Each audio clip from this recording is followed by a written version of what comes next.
উপদেষ্টাদের কেউ রাজনীতি করলে সরকার থেকে বের হয়ে করবে, এমনটা জানিয়েছেন যুব ও ক্রীড়া মন্ত্রণালয়ের উপদেষ্টা আসিফ মাহমুদ। সরকারের কাজে রাজনৈতিক দলের হস্তক্ষেপ অনুচিত বলেও জানিয়েছেন তিনি। বৃহস্পতিবার বিকেলে নিজের ভেরিফাইড ফেসবুক পেজে এক স্ট্যাটাসে এ মন্তব্য করেন আসিফ মাহমুদ। তিনি বলেন, সরকারের থেকে রাজনৈতিক দলের সাথে কোনো প্রকার সংশ্লিষ্টতার বিরুদ্ধে আমরাও। যুব উপদেষ্টারা আরও বলেন, একই সাথে রাজনৈতিক দলেরও সরকারের কাজে হস্তক্ষেপ করা অনুচিত। বিভিন্ন সরকারি সাংবিধানিক গুরুত্বপূর্ণ পদে নিয়োগে তদারকি চাপ প্রয়োগ করা অনুচিত।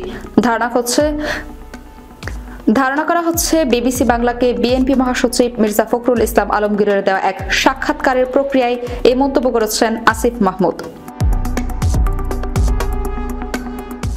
ওই সাক্ষাৎকারে ফখরুল বলেন, যদি সরকার পূর্ণ নিরপেক্ষতা পালন করে তাহলেই তারা নির্বাচন পরিচালনা করা পর্যন্ত থাকবে, তা না হলে নিরপেক্ষ সরকারের প্রয়োজন হবে।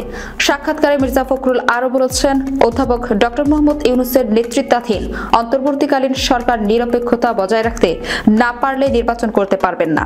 একই সঙ্গে অন্তর্বর্তী সরকারের নিজেদের প্রতিনিধি রেখে ছাত্ররা নির্বাচনে অংশ নিতে চাইলে অন্য রাজনৈতিক দলগুলো বিষয়টি মেনে নেবে না।